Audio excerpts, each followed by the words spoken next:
Kurdi so ponovno v središču pozornosti, potem ko je predsednik ZDA Trump kritiziral to manjšinsko skupino, ker naj bi vzela ameriško orožje namenjeno Irancem.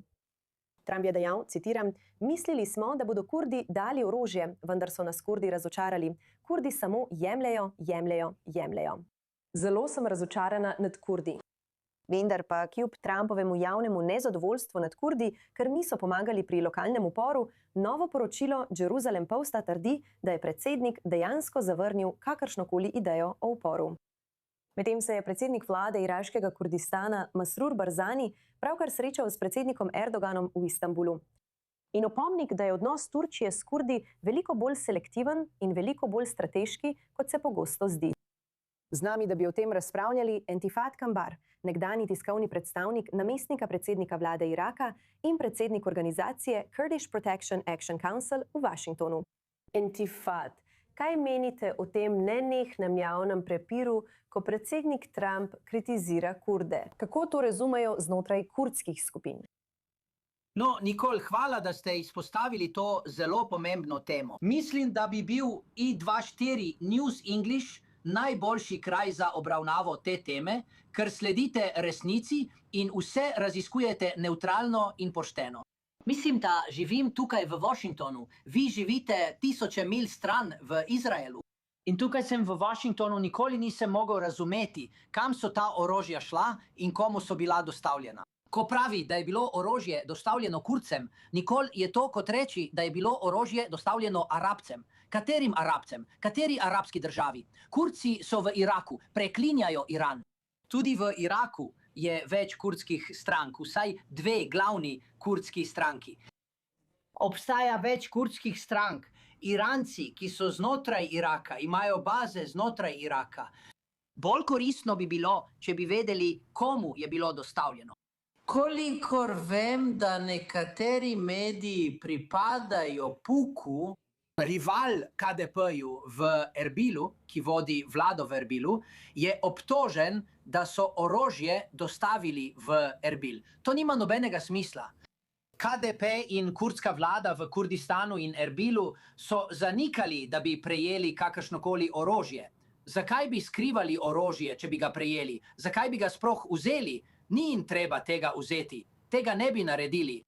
Tako da mislim, da je odgovor morda v rokah gospoda Baraka, ker je on tisti, ki je na terenu. On je tisti, ki neposredno prenaša sporočila predsednika Kurdcem in Turčiji.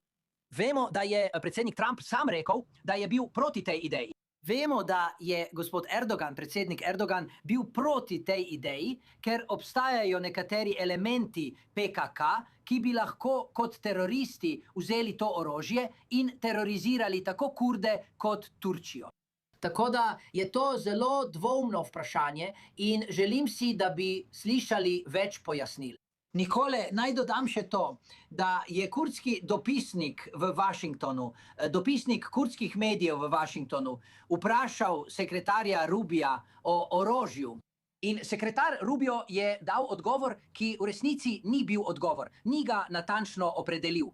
Tako da nisem prepričan, ali je bil predsednik napačno obveščen, ali slabo obveščen, ali kaj. Nisem prepričan, kam je to orožje šlo.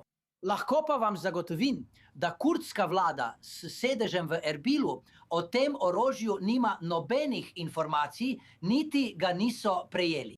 Kako kurdski voditelji trenutno vodijo diplomatske pogovore? Ali to srečanje med Erdoganom in Barzanjem nakazuje kaj glede diplomatskih prizadevanj kurdskih voditeljev? No, geografija je pomembna. Za razliko od Izraela, kjer imate na stotine mil obale do zunanjega sveta, je Kurdistan celinsko območje brez dostopa do morja.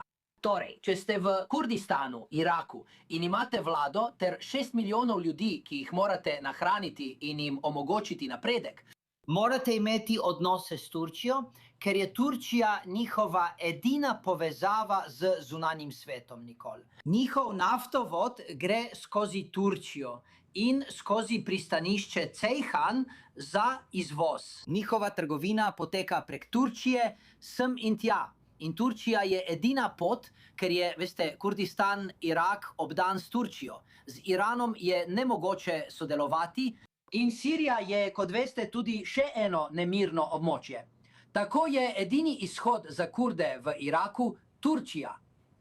Med Ankaro in Erbilom obstaja tudi medsebojno razumevanje, da imata oba skupnega sovražnika, to je PKK.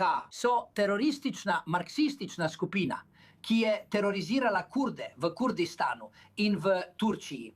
Tako obstajajo skupne točke, kljub temu, da verjetno obstajajo nekatere zgodovinske razlike, vendar so skupne točke. In iskreno pohvalim mojstrsko diplomacijo družine Barzani, s katero so uspeli upravljati ta odnos, ta ključen odnos z Turčijo, na način, ki služi njihovemu lastnemu narodu. Na mestu, kot sem rekel, Nicole, brez izhoda na morje. Intifad, če bo predsednik ZDA v prihodnosti znova zaprosil za pomoč Kurdov, bodo Kurdi še vedno pripravljeni to ponuditi Washingtonu. Ali bo naslednjič prisotna zadržanost? No, Nicole, dovoli, da ti to razložim. To je odlično vprašanje. Vlada Kurdistana niso uporniki v gorah. Zdaj so polsuverena vlada. Ne moreš kar poklicati katerekoli vlade na svetu, vključno z izraelsko vlado ali katerokoli drugo vlado na svetu in jih prositi, naj se vključijo v boj. Imajo stotine mil meje z Iranom in nimajo niti obrambe proti dronom ali raketam. Nimajo nobene zračne obrambe. Zato mora vlada Kurdistana zelo previdno ukrepati glede te zadeve, saj so že zdaj najbolj bombardirano območje strani iraških milic, iranskih proksijev in Irana.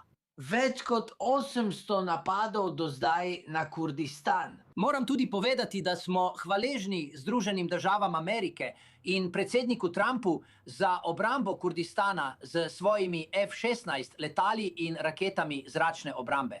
Toda brez obrambe Američanov Kurdi nimajo nobene moči, da bi se branili pred napadi iz Irana. Zato morajo k vsakemu prihodnjemu konfliktu ali rivalstvu z Iranom pristopiti zelo previdno, ker tvegajo 6 milijonov svojih ljudi zaradi bombardiranja, kot smo videli, in lahko bi bilo še veliko huje. Intifad Khanbar, zelo zanimiva razčlenitev različnih kurdskih strank, ki jih trenutno spremljamo. Hvala, da ste bili danes z nami na i24 News English. Hvala.